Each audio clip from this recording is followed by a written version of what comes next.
This is our news, the weekend edition, and on the broadcast tonight, on the defense, here what the deputy chair of the Disaster Reconstruction Authority has to say about the burials of Hurricane Dorian victims. Plus, the new Defense Force Commodore looking to decentralize the military arm. And later on, a group of travelers helping those in need.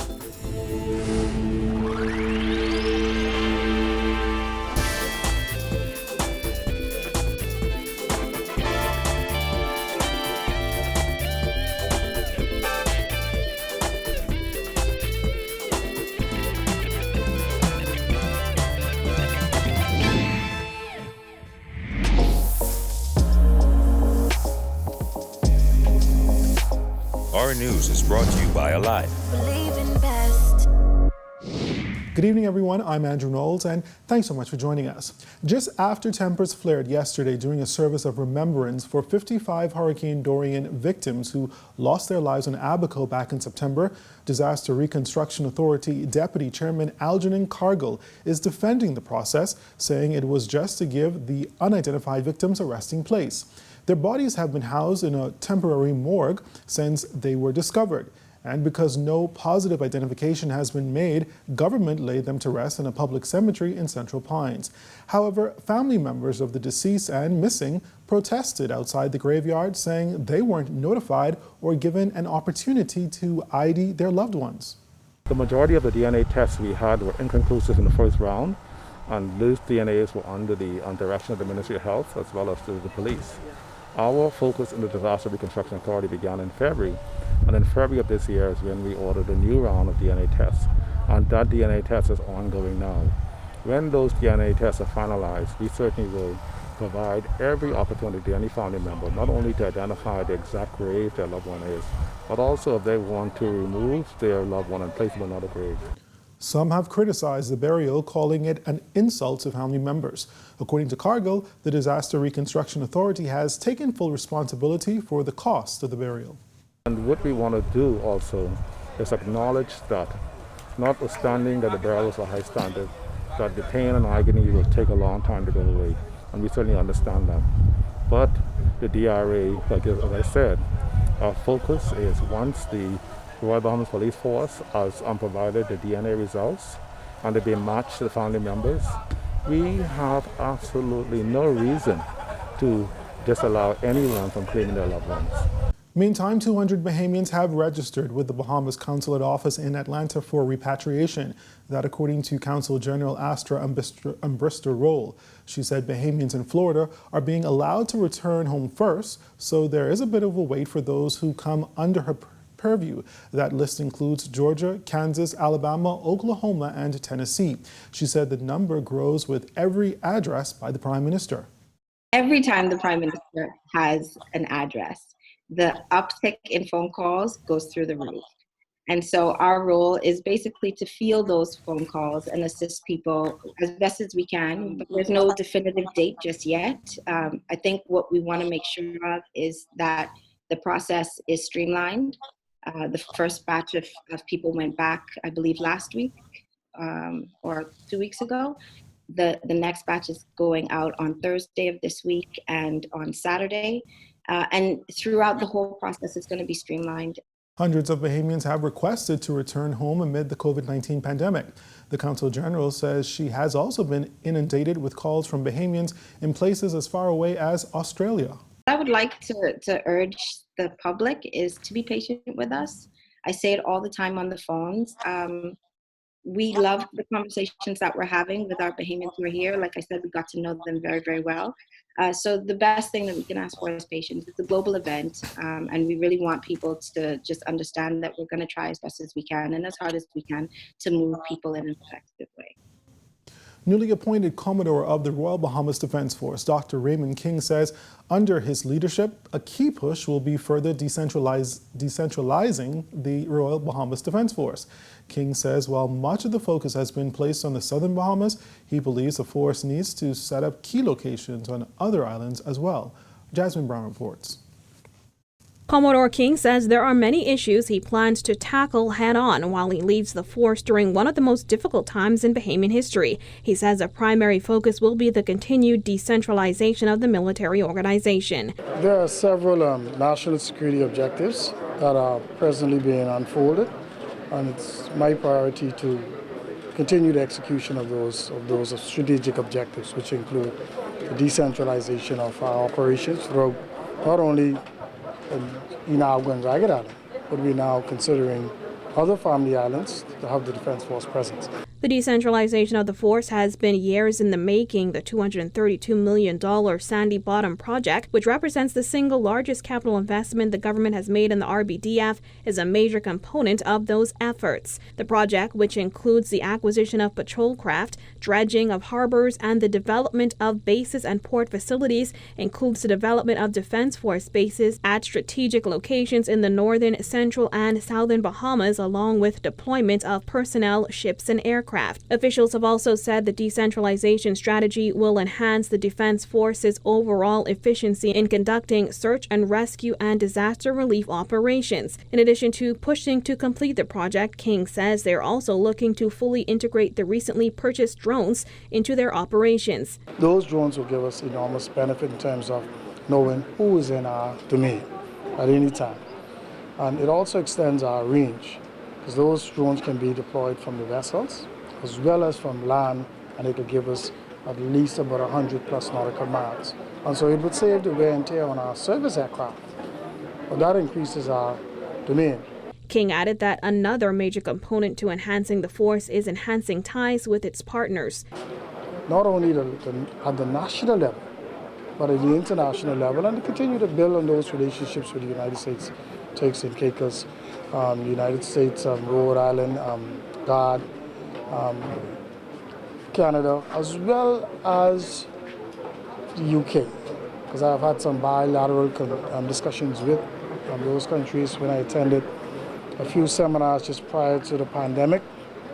And the cost of our conversation was to seek assistance in developing a civil engineering corps. That's a new unit we want to transform into. Reporting for our News, I'm Jasmine Brown. It's just shy of a week since the Prime Minister announced the easing of some restrictions for the majority of the Family Islands. However, Eleuthera and Exuma were not on the list, much to their disappointment. But as we hear in this report from Jerome Sawyer, the business community in Exuma is already looking to the future.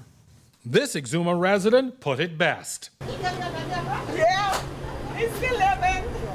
Thank you. Still living. That's a general consensus of the residents here, despite the disappointment of no easing of restrictions given to most of the other Family Islands up to now.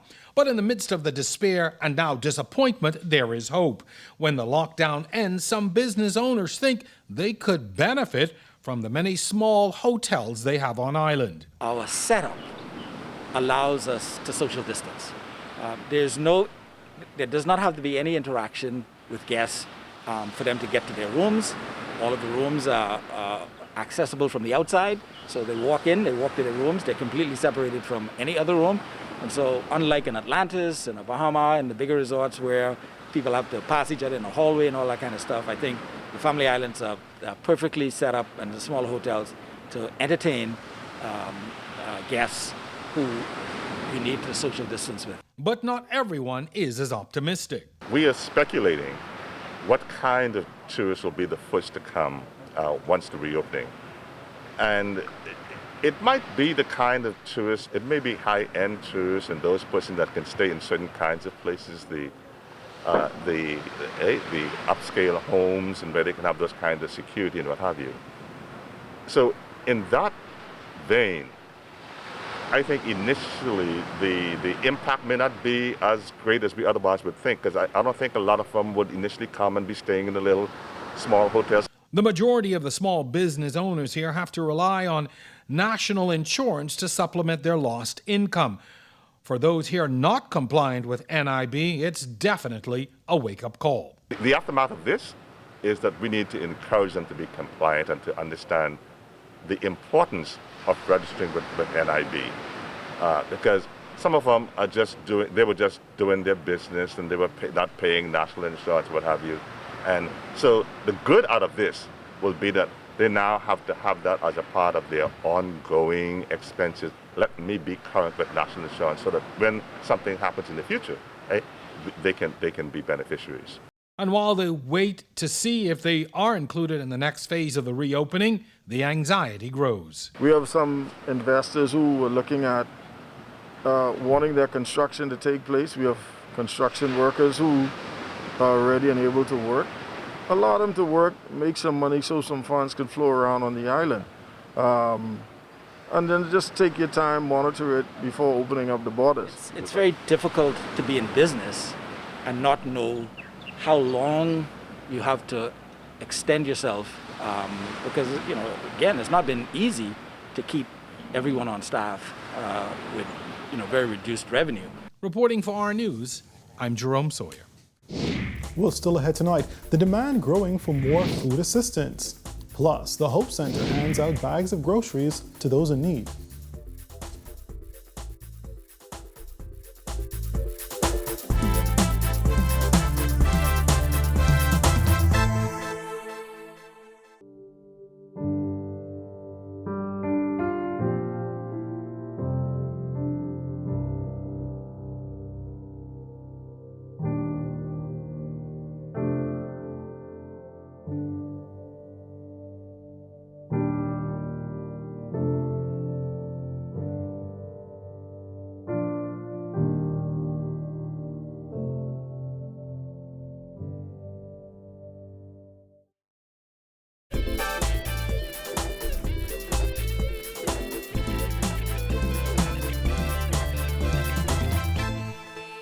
Next tonight, Social Services Minister Frankie Campbell says the demand for food assistance has grown in recent months. Campbell says that's due largely to the economic fallout prompted by the COVID-19 pandemic. We find that the major challenge seems to be requests for food assistance. So much so that in an attempt and an effort to facilitate the demand while shortening the lines, we've asked our practitioners to relax to a certain extent some of the criteria, because we realize if we were to go through the process as in usual, persons would be further frustrated by the wait. Thousands of people across the Bahamas have been laid off due to the economic fallout sparked by COVID-19. Major resorts like Atlantis and Bahamar temporarily suspended operations as the tourism industry came to a standstill. This has led more citizens and residents to become dependent on assistance from the Department of Social Services. While Campbell did not say how many people are being assisted in the wake of the COVID-19 crisis, he did say the demand has spiked. In April, the Social Services Minister told the House of Assembly that more than 3,000 people have applied for social services assistance. Well, I want to start off by commending our social workers who remain on the front line, who we are aware since Dorian have been out there and continue to manage the aftermath of Dorian and then moving into the COVID situation. For the past 7 weeks, the Hope Center has been providing those in need with meals and groceries. The initiative, Leave No One Behind, continued on Friday. The center provided nearly 200 bags of groceries to those in need.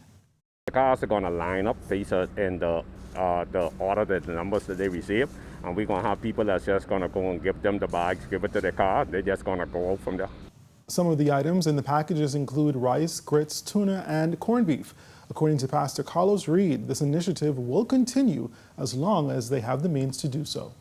What we want to do, as long as God create opportunities, as long as people keep on giving, helping us, giving donations, bringing products, we're going to continue as long as we could.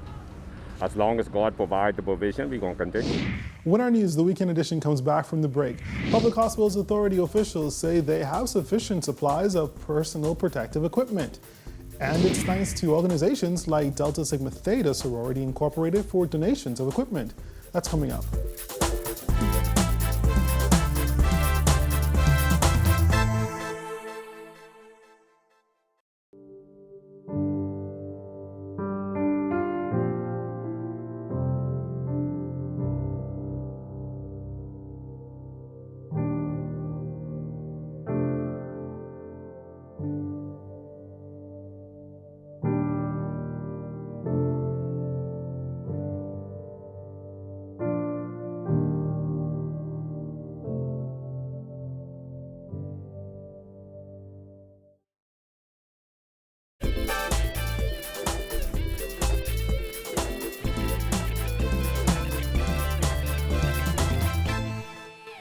Welcome back to our news, the weekend edition. Public Hospitals Authority Deputy Director of Purchasing Audley Bain says they are more than equipped to provide supplies to healthcare workers, adding they are working to ensure that all frontline workers are protected. We are able to supply our frontline workers, our government agencies, as they open up now, we are able to supply, and we're getting more supplies in. I've just gotten permission today to purchase more supplies. The purchase orders have been approved already by our Deputy Managing Director, so we are ready to go. Bain said he worked with former Health Minister Dr. Dwayne Sands to get supplies in the country before the coronavirus pandemic got out of hand. While the demand is great, Bain said they are equipped with enough protective gear to last for another 3 months. We have hooked up with some good suppliers who are doing for us all that we need done. Face masks and the large PPEs, the large coveralls. You know, our Bahamian populace is somewhat large, and we have had a problem getting large ones. But now we got some large ones yes. Meantime, 100 face shields were donated to the Public Hospitals Authority this week. The PPEs were a gift from Delta Sigma Theta Sorority Nassau Alumni Chapter. Chapter President Nicole Pratt said they wanted to support those who are putting their lives at risk every day. To help and support our frontline workers, and I'd like to add, which a few are members of our sorority and our organization, as well as other Greek organizations. So we want to give something to help maybe save their lives, because they are confronted daily that they don't know what it is that they may come in contact with. They don't know if they're going to take it home. So they need something that's going to help them, and these shields, we are sure, are going to be a part of the solution rather than a part of the problem. PHA's Deputy Director of Purchasing, Audley Bain, said the donation is a great addition to their stock and will go a long way to assist those in the front line of the fight against COVID-19. We have been having a challenge. You know, I don't know if you heard, I mean, the U.S. President had put a ban on stuff coming out of the U.S. Mm-hmm. So I didn't say this comes in at a great time. It comes in at a great time. These shields will be used, like you said, to help our frontline workers who on a daily basis are faced, like you said, with we don't know what. But with these shields, this will provide them with some sort of protection. Up next, we tell you about a group of traveling friends who pulled their resources to help those in need. So stay with us.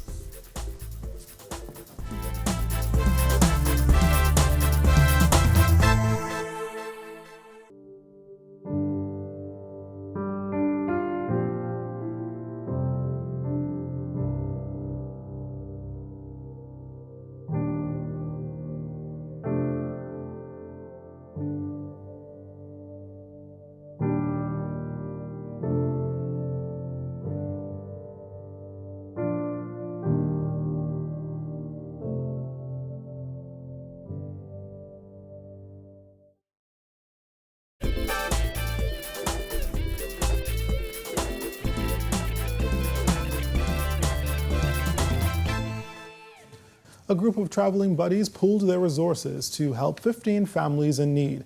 The travel crew is a group of around 12 guys who started traveling to different cities in the U.S. to watch professional sports. But with the pandemic putting so many out of work, the group felt inclined to help. Tens of thousands of Bahamians have lost their jobs, and many persons are in need. And so we've seen it on the different various stations where persons are asking for assistance. And so in pooling our resources together, we checked the sites in terms of where the lowest prices were so we could get the wholesale prices. We did that. We went out, spent one day shopping, put it all together, and we were able to come up with sufficient supplies to feed at least 15 Bahamian families for a minimum of at least 7 days. Ivan Miller is one of the group's members. He says the care packages have essentials for adults and kids. He is encouraging other Bahamians to be their brother's keeper. We really hope that this would go a long way in assisting. And our goal is that we know that perhaps there are other persons out there who have other groups, organizations, small groups, that they could do the same. Pool their resources together and come together and assist as many persons as possible. Like we say, everyone help one, and we will all be successful. Well, that's a look at stories making news this evening, but stay tuned. Our weekend weather forecast is coming right up.